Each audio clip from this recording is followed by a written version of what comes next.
एक ऐसी ही संपूर्ण जानकारी। 60 साल तक भारत में प्रतिबंधित रहा था नाथूराम का अंतिम भाषण कि आखिर उन्होंने गांधी को क्यों मारा। 30 जनवरी 1948 को नाथूराम ने महात्मा गांधी की गोली मारकर हत्या कर दी थी। लेकिन नाथूराम गोडसे इस घटना के बाद घटना स्थल से फरार नहीं हुआ, बल्कि उसने आत्मसमर्पण कर दिया। नाथूराम गोडसे समेत 17 अभियुक्तों को गांधी जी की हत्या के लिए मुकदमा चलाया गया। इस मुकदमे की सुनवाई के दरमियान न्यायमूर्ति खोसला ने नाथूराम से अपना वक्तव्य पढ़कर सुनाने को कहा, जिसे न्यायमूर्ति ने स्वीकार कर लिया। हालांकि सरकार ने नाथूराम से इस वक्तव्य पर प्रतिबंध लगा दिया था, लेकिन नाथूराम के छोटे भाई और गांधी जी की हत्या के सहयोगी गोपाल गोडसे ने 60 साल की लंबी कानूनी लड़ाई लड़ने के बाद सुप्रीम कोर्ट में विजय प्राप्त की और नाथूराम का वक्तव्य प्रकाशित किया गया। नाथूराम गोडसे ने गांधी हत्या के पक्ष में अपनी 150 दलीलें न्यायालय के समक्ष प्रस्तुत की। तो दोस्तों, आज हम आपको दिखाने जा रहे हैं उसी वक्तव्य से कुछ मुख्य अंश।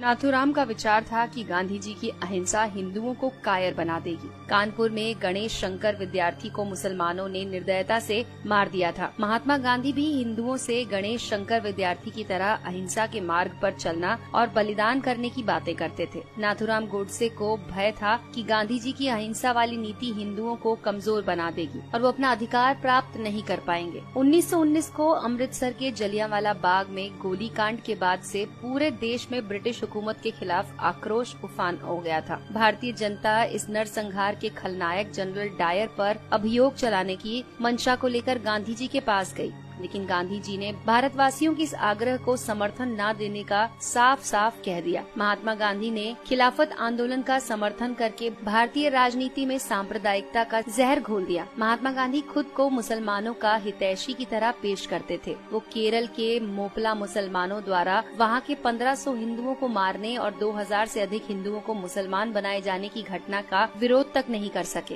कांग्रेस के त्रिपुरा अधिवेशन में नेताजी सुभाष चंद्र बोस को बहुमत से कांग्रेस अध्यक्ष चुन लिया गया, किंतु गांधी जी ने अपने प्रिय सीतारमैया का समर्थन दे दिया। गांधी जी ने सुभाष चंद्र बोस से जोर जबरदस्ती करके इस्तीफा देने के लिए उन्हें मजबूर कर दिया। 23 मार्च 1931 को भगत सिंह, सुखदेव और राजगुरु को फांसी दे दी गई। गांधी जी कश्मीर के हिंदू राजा हरि सिंह से कहा कि कश्मीर मुस्लिम बहुल क्षेत्र है, अतः वहाँ का शासक कोई मुसलमान होना चाहिए। अतएव राजा हरि सिंह को शासन छोड़कर काशी जाकर प्रायश्चित करना चाहिए। जबकि हैदराबाद के निजाम के शासन का गांधी जी ने समर्थन किया था, जबकि हैदराबाद हिंदू बहुल क्षेत्र था। गांधी जी की नीतियां धर्म के साथ बदलती रहती थीं। उनकी मृत्यु के बाद सरदार पटेल ने सशक्त बलों के सहयोग से हैदराबाद को भारत में मिलाने का कार्य किया। गांधी जी के रहते ऐसा करना संभव नहीं होता। पाकिस्तान में हो रहे भीषण रक्तपात से किसी तरह से अपनी जान बचाकर भारत आने वाले विस्थापित हिंदुओं ने दिल्ली की खाली मस्जिद में जब आश्रय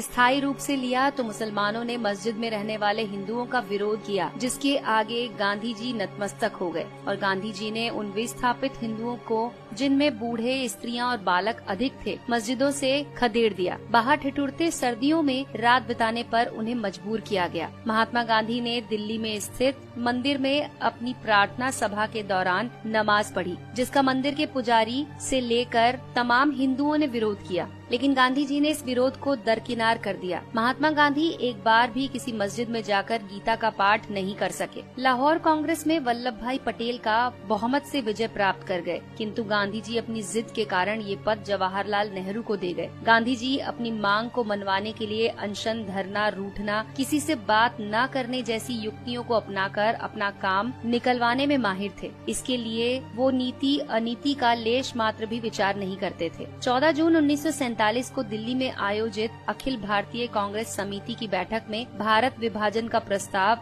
अस्वीकृत होने वाला था, लेकिन गांधी जी ने वहां पहुंचकर प्रस्ताव का समर्थन रखा। ये भी तब जबकि गांधी जी ने स्वयं ही ये कहा था कि देश का विभाजन उनकी लाश पर होगा। न सिर्फ देश का विभाजन हुआ, बल्कि लाखों निर्दोष लोगों का कत्लेआम भी हुआ। गांधी जी ने कुछ नहीं किया। धर्मनिरपेक्षता के नाम पर मुसलमान तुष्टीकरण की नीतियों के जन्मदाता महात्मा गांधी ही थे। जब मुसलमानों ने हिंदी को राष्ट्रभाषा बनाए जाने का विरोध किया तो महात्मा गांधी ने इसे स्वीकार कर लिया। हिंदी की जगह हिंदुस्तानी को बढ़ावा देने लगे। बादशाह राम और बेगम सीता से शब्दों का चलन शुरू हुआ। कुछ एक मुसलमान द्वारा वंदे मातरम गाने का विरोध करने पर महात्मा गांधी झुक गए और इस प्रस्ताव को भारत का राष्ट्रगान नहीं बनने दिया। गांधी जी ने अनेक अवसरों पर शिवाजी, महाराणा प्रताप, गुरु गोविंद सिंह जी को पथभ्रष्ट देशभक्त कहा। वहीं दूसरी ओर गांधी जी ने मोहम्मद अली जिन्ना को कायदे आजम कहकर पुकारा। कांग्रेस ने 1931 में स्वतंत्र भारत के राष्ट्र ध्वज बनाए जाने के लिए एक समिति का गठन किया था। इस समिति ने सर्वसम्मति से चरखा और भगवा वस्त्र को भारत का राष्ट्र ध्वज के डिजाइन को मान्यता दी, किंतु गांधी जी की जिद के कारण उसमें तिरंगा बनाया गया। जब सरदार वल्लभ भाई पटेल के नेतृत्व में सोमनाथ मंदिर का सरकारी व्यय पर पुनर्निर्माण करने का प्रस्ताव पारित किया गया, तब गांधी जी, जो कि मंत्रिमंडल के सदस्य भी नहीं थे, सोमनाथ मंदिर पर सरकारी व्यय के प्रस्ताव को निरस्तर कर दिया और 13 जनवरी 1948 को आमरण अनशन के माध्यम से सरकार पर दिल्ली की मस्जिदों का सरकारी खर्च से पुनर्निर्माण करने का दबाव डालने लगे। भारत को स्वतंत्रता के बाद पाकिस्तान को एक समझौते के तहत 75 करोड़ रुपए देने थे। भारत ने 20 करोड़ रुपए दे भी दिए थे, लेकिन इसी बीच 22 अक्टूबर 1947 को पाकिस्तान ने कश्मीर पर आक्रमण कर दिया। केंद्रीय मंत्रिमंडल ने आक्रमण से क्षुब्ध होकर 55 करोड़ की राशि न देने का निर्णय ले लिया था, जिसका महात्मा गांधी ने विरोध किया और आमरण अनशन शुरू कर दिया, जिसके परिणाम स्वरूप 55 करोड़ की राशि भारत ने पाकिस्तान को दी। महात्मा गांधी भारत के नहीं अपितु पाकिस्तान के राष्ट्रपिता थे, जो हर एक कदम पर पाकिस्तान के पक्ष में खड़े रहे, फिर चाहे पाकिस्तान की मांग जायज हो या नाजायज। गांधी जी ने कदाचित इसकी परवाह नहीं की। तो दोस्तों, इन घटनाओं को देश विरोधी मानते हुए नाथूराम गोडसे ने महात्मा गांधी की हत्या को न्यायोचित ठहराने का प्रयास किया। नाथूराम ने न्यायालय में स्वीकार किया कि महात्मा गांधी बहुत बड़े देशभक्त थे। उन्होंने निस्वार्थ भाव से देश सेवा की। मैं उनका बहुत आदर करता हूँ, लेकिन किसी भी देशभक्त को देश के टुकड़े करने के एक संप्रदाय के साथ पक्षपात करने की अनुमति नहीं दे सकता हूँ। गांधी जी की हत्या के सिवाय मेरे पास कोई दूसरा उपाय नहीं था। तो दोस्तों, अगर आपको ये जानकारी पसंद आई हो तो इस वीडियो को लाइक कीजिए और अपने दोस्तों के साथ शेयर कीजिए। दोस्तों, आपको हमारी ये वीडियो कैसी लगी हमें कमेंट सेक्शन में जरूर लिखकर बताएं।